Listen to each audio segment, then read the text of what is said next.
With Wolfenstein and Spear of Destiny done, everyone, and particularly Tom Hall, was ready to move on to a different subject matter. The last two games had drained him. Blocky maze shooters were nothing like keen, and he was anxious to return to his pet project to finish the long-awaited third trilogy.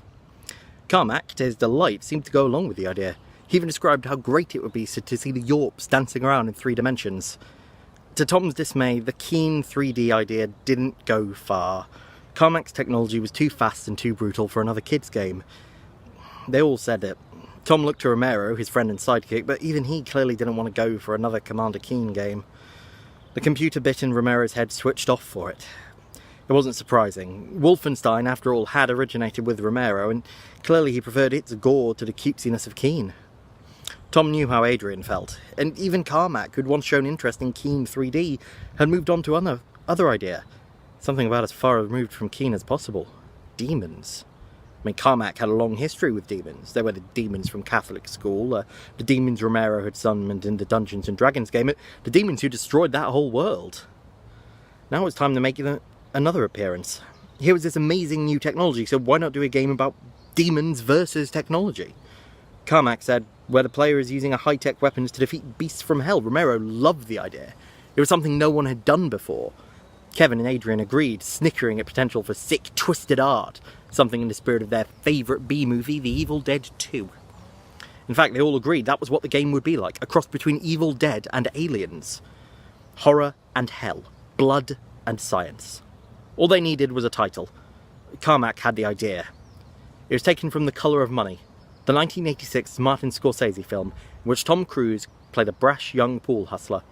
In one scene, Cruise saunters into a billiards hall carrying his favourite pool cue in a stealth black case.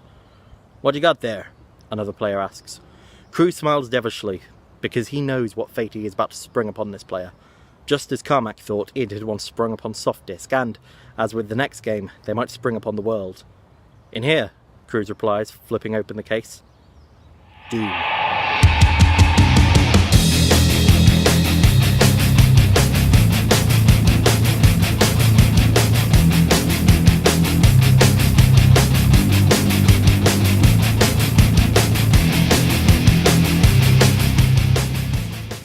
So, if you're watching this, I can only presume that you've come here from watching my How Not to Play video about Doom.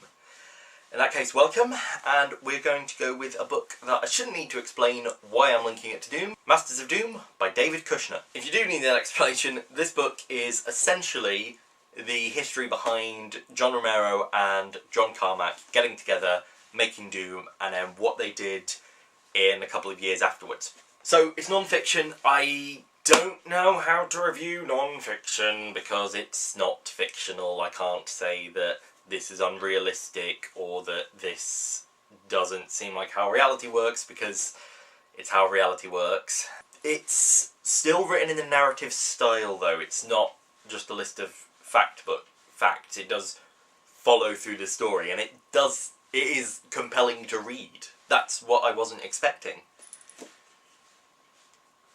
So we get introductions on a very brief backstory of just about every new person who comes into the story. And some of it is written really well, like when Kushner's writing about Carmack figuring out how to do side-scrolling on a PC.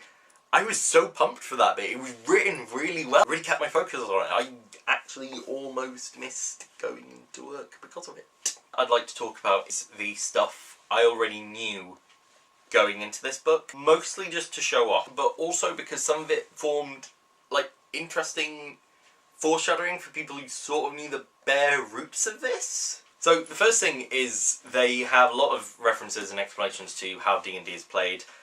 I know how to play D&D. I have a dice box. I am plotting an Edgewalkers game right now. So I ended up thinking, oh, why do I need to read this? I know this, but obviously I think it's also meant to be read by people who don't really know the backstory.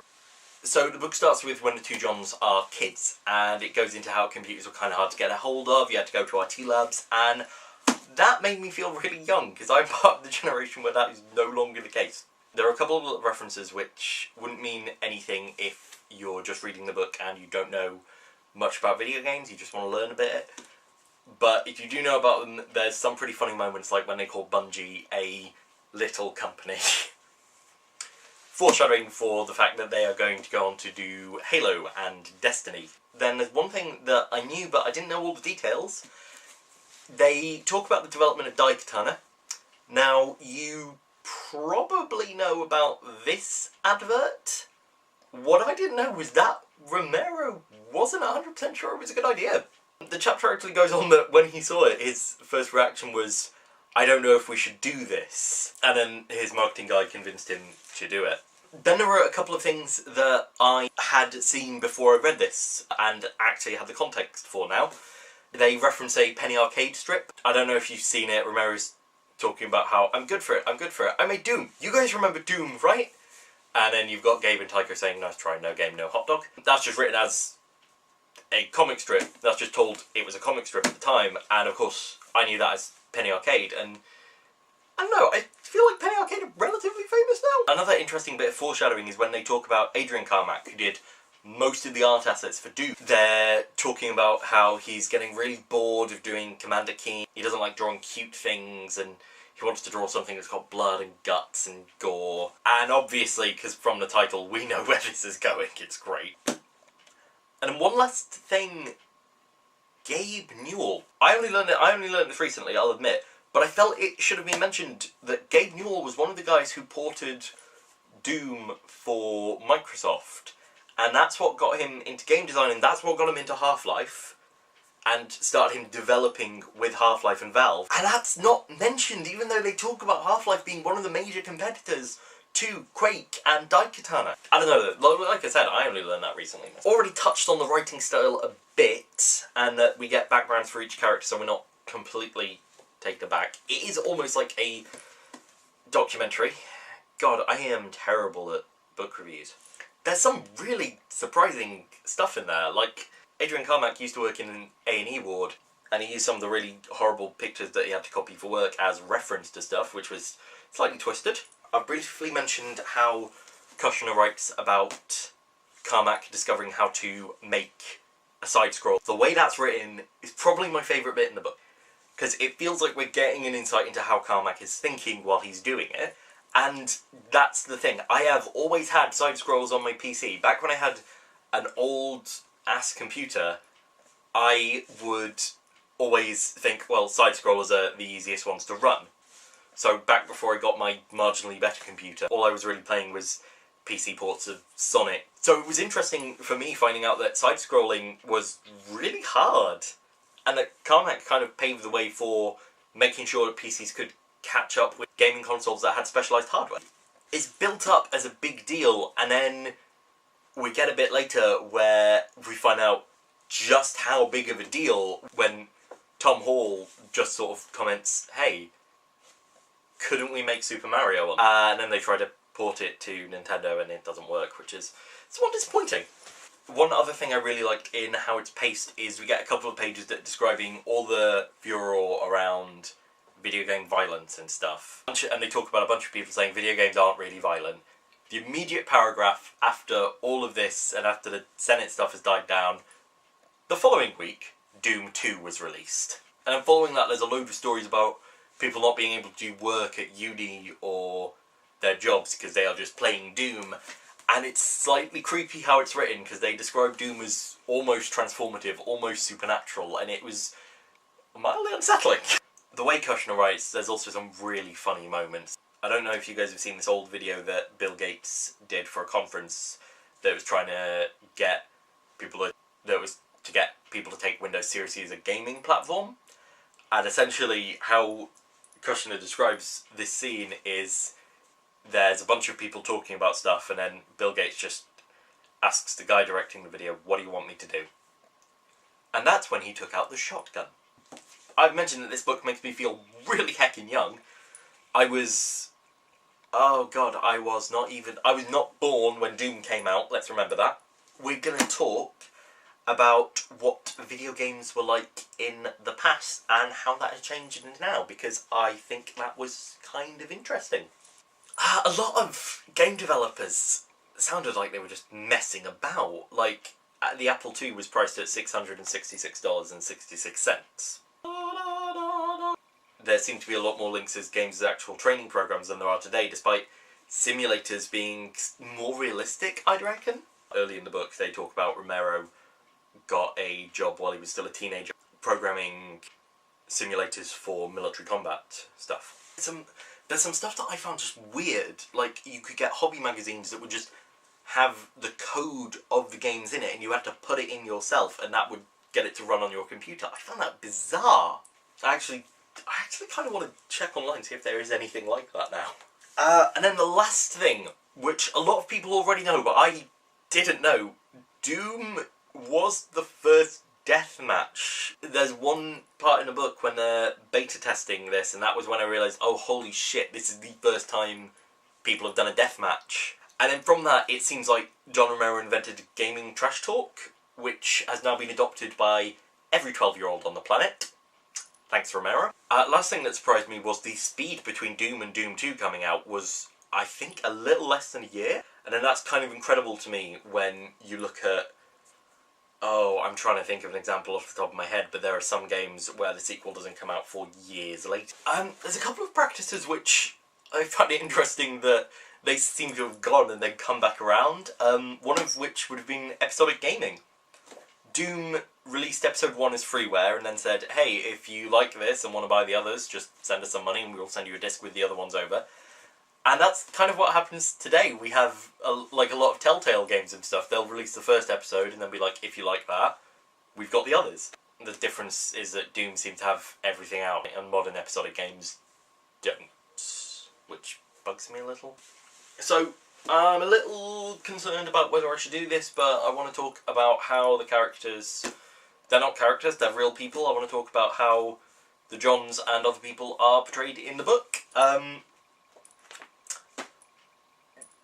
Which is hard for me to talk about because they're real people and I'm cautious that they are real people and not fictional characters, even though it was sometimes hard to remember that. I'm actually going to read this note straight for straight.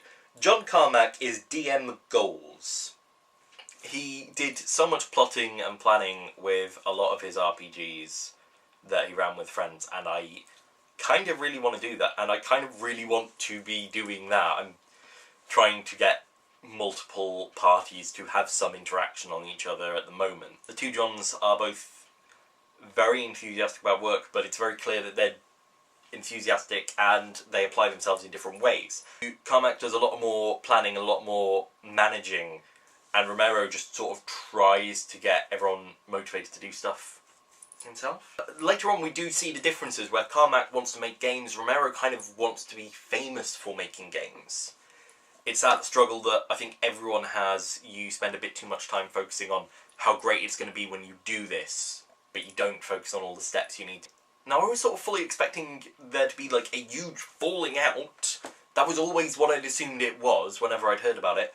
Not the case, weirdly enough. John Romero positively reviews Quake 2 when it comes out. A game that his rival company, a company that fired him, have made, and he's still and it's really, I don't know, I just found it really nice that this dude was still like, hey, okay, you fired me, I still want to be on good terms with you guys because we all love making games. Oh, and within his own company, Deus Ex gets released and it gets a lot more acclaim than the game he himself was the most invested in, the one he was working on, and he is fully supportive of that. He says Deus Ex is great, and I don't know, because a lot of how the book had led up to it, John Romero seemed like a bit of a cocky bastard. He's got that, I think I mentioned, the rebel without a cause attitude. He's very sure of himself, and he's very sure of himself in a grating way. And I was really expecting like shitstorms to fly when he leaves id Software to form Ion Storm, but no. I don't know, pleasant surprise that there are still nice people in the world. Yeah, we get some very notable contrasts between them and their management styles. Team size is one such example. Romero hires a ton of people from all over the world. That's one thing I've just realised now. They make a lot of reference to how it was strange that you had people who were working together on projects and had never met in real life. That's kind of a modern... I mean, I have examples of that in my own life. Some of my best friends I've met face to face like 2 or 3 times? Brian, if you're watching this, I mean you. There's a lot of other people who work on Doom who I didn't know had worked on Doom. America McGee is one, who did the Alice games. Sandy Peterson, who worked on the Call of Cthulhu RPG, is another. Peterson is a really good segue here, because he says one thing that I really like about Doom and hold to almost everything else. Well, Romero said with a chuckle, at least you're not like a Mormon that keeps pumping out tons of kids and stuff. Sandy stopped typing. I've got 5 kids. Oh, okay, Romero stammered, but that's not like 10 or anything, but, you know, 5's a lot, but at least you're not really hardcore card-carrying Mormon. Oh, I got my Mormon card right here. Sandy pulled it out. Well, at least you don't wear those garments and stuff, right? Sandy lifted his shirt. Okay, Romero said, I'm gonna shut up. Look, said Sandy. And this is the line. Don't worry, I have no problems with demons in this game. They're just cartoons. And anyway, he added, smiling, they are the bad guys. And that's the thing that I maintain with a lot of stuff. But yeah, that's one thing that I think is important about Doom. Yes, there's satanic imagery. They're the bad guys. Why are you focusing on that? If you want to have a moral panic on Doom, focus on the violence. Which is what people did. They do go a lot in depth into the moral panic and the Columbine stuff in Doom. Romero himself raises a point that, you know, kids need to be vetting their children's stuff. But yeah, parents need to vet stuff, and that was one thing that got brought up, and I think still needs to be brought up. And then another thing is we have a interesting comparison between the guys at id Software who are slightly older, have kids of their own, and sort of know how to manage incidents. They talk about this one time where a protester started yelling at Jay and Green, telling them they were corrupting the youth of America and all of that stuff. And then while Jay's trying to calm the guy down and just going, okay, but if you look at this from the top down, and stuff like that. And then Sean Green ruins it by telling the dude to suck it down. I'm struggling to describe this. But it was an interesting comparison between the guys like Green, who wanted to have fun and keep up, like, having a kick-ass attitude, or whatever they called it, and the guys like Jay, who wanted to still have that fun and still have that attitude, but also recognise that sometimes you've got to drop it and actually engage with people who are criticising. There were some big surprises. I was really amazed by how much money they made. John Carmack is able to rent out an airport for an impromptu drag race at one point, which is insane. John Carmack, also aerospace engineer. Seriously, is there anything the dude doesn't do? Last thing I want to talk about is, after this horrible review that I've definitely not done very well, I want to talk about some of the extra reading I want to do. Like, this book has a bibliography.